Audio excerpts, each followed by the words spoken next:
It was a humid Sunday afternoon in the small town of Ajawa. The air was thick with heat, and the slow buzz of cicadas echoed between houses. Inside a faded bungalow at the edge of town, 8-year-old Kemi sat by the open window, staring silently at the tiny bundle wrapped in pink. The baby was called Amara, only 3 months old, and she had already stolen everything. Mom's attention, Dad's laughter, the warm hugs that used to belong to Kemi, all of it, gone, traded for this gurgling, crying, always hungry creature.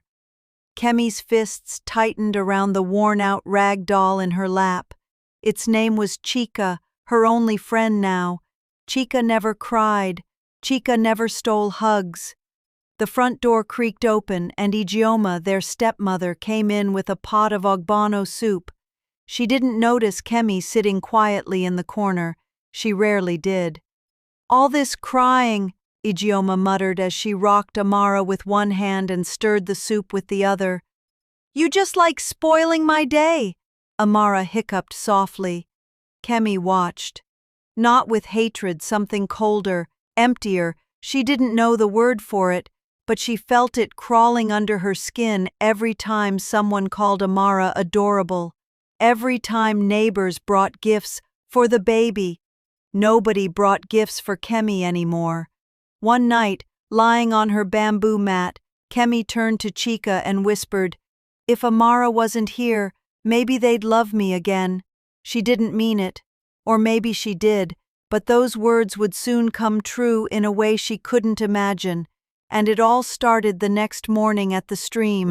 The next morning, the sun hadn't fully risen when Ijeoma woke both girls up. "Kemi, carry this basin of clothes. We'll wash by the stream." Kemi nodded wordlessly. She strapped baby Amara to her back as she'd been taught, tight enough to feel her tiny heartbeat against her spine. As they walked the narrow path to the stream, Ijeoma's phone rang. She answered, grumbling, "No network in this bush. Talk fast." She turned away, pacing deeper into the thickets, leaving Kemi standing at the edge of the water. Alone. The stream flowed slowly, calm and glittering. Kemi looked around. No one was watching. Amara's breathing was soft and rhythmic. Innocent. Kemi's heart pounded. She took the baby off her back slowly and laid her on the flat stone near the edge. Her eyes darted to the stream, then back to the baby. A single, terrifying thought crossed her mind. What if she just let go? She reached out and touched Amara's soft cheek. Suddenly, Amara's hand grabbed her finger, tightly. Her eyes opened. She didn't cry, she just looked up at Kemi. And something shifted.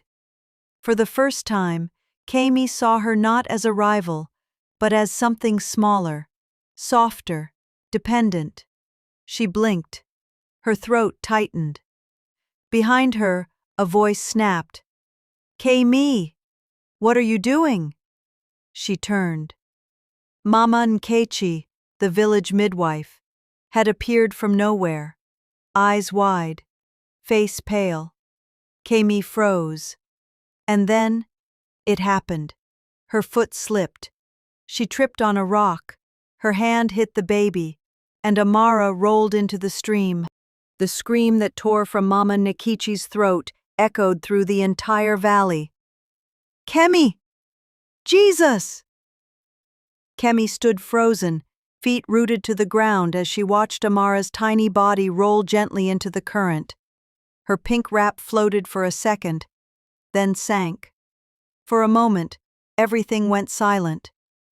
Then Mama Nkechi leaped into the water, fully clothed, head wrap and all.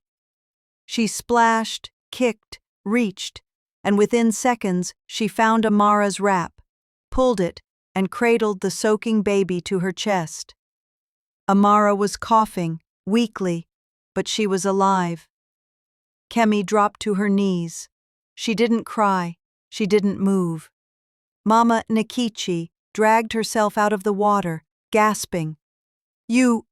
What have you done?" Just then, Ijeoma came rushing back, still on her phone. She saw the soaked baby, the drenched midwife, the stone-faced girl kneeling at the edge.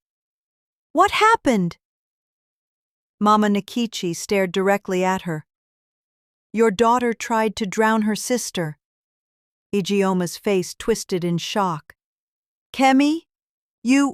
What?" Kemi didn't say a word. She stared at her own hands, still wet, still shaking. "I didn't mean to," she whispered, but it was too late. The village would talk, the shame would come, and nothing would ever be the same again. By afternoon, the entire village knew. Children whispered as Kemi walked past. Adults stared without smiling. No one asked her to play. No one offered her food. That night, she sat on the cold veranda alone, her doll Chica limp in her arms. Inside, Amara was wrapped in 3 blankets, safe, alive, but something in Kemi had broken. She wasn't angry anymore. She wasn't jealous. She was empty. Ijeoma came outside after dinner and stood beside her. She didn't sit. She didn't touch her. She just asked, "Why, Kemi?" Kemi didn't answer. Ijeoma sighed. "I don't hate you.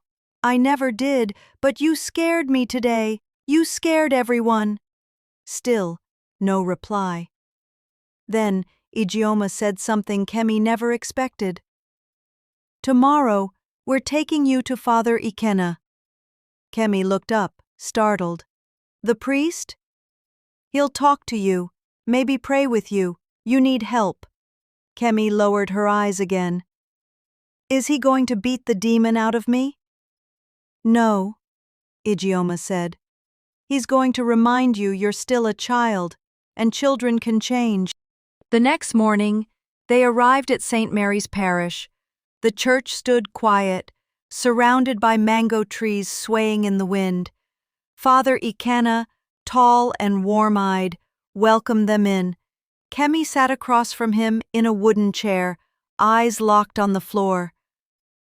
"I know what happened," he said gently. "Do you want to talk about it?" Silence. He placed a small wooden cross on the table between them. "You're not evil, Kemi, but pain, when ignored, becomes poison, and poisoned hearts do terrible things." Kemi finally looked up. "I was angry. She stole my life. Everyone forgot about me." Father Ikenna nodded. "You thought hurting her would make the pain go away?" Kemi nodded slowly. "But now?" "I feel worse," she whispered. He leaned forward. "Then that's your soul waking up. That's where healing begins." He prayed with her. He didn't shout. He didn't judge. By the end of the session, Kemi was sobbing in his arms like the little girl she truly was. When they returned home, Amara reached out to her. A tiny hand, a baby's giggle, and Kemi held her, really held her, for the first time. Weeks passed. The whispers faded. Neighbors started smiling again. Some even waved. But the scar in the family remained. Ijeoma watched her 2 daughters play together one morning. Amara, now crawling, chased after Kemi's red slippers. Kemi giggled, lifting them out of reach like a game. For the first time in a long time, Ijeoma allowed herself to breathe. That night, as she tucked both girls into bed, Kemi looked up and said quietly, "Mom, I'm sorry." Ijeoma leaned in and kissed her forehead. "I know, baby, and I forgive you. You're my first child. I'll always love you." Kemi smiled in the dark. Across the room, Amara stirred, then reached a tiny hand toward her sister's crib. Kemi took it. Tight, soft, safe. In that moment something shifted, not erased, but healed. The pain was real, the jealousy was real, but love, if watered patiently, could grow even in poisoned soil. And so they slept, two sisters, one story, but only time would tell how it would truly end. So, subscribe to the channel and don't miss what happens next in the stories we tell, because around here, nothing is ever what it seems.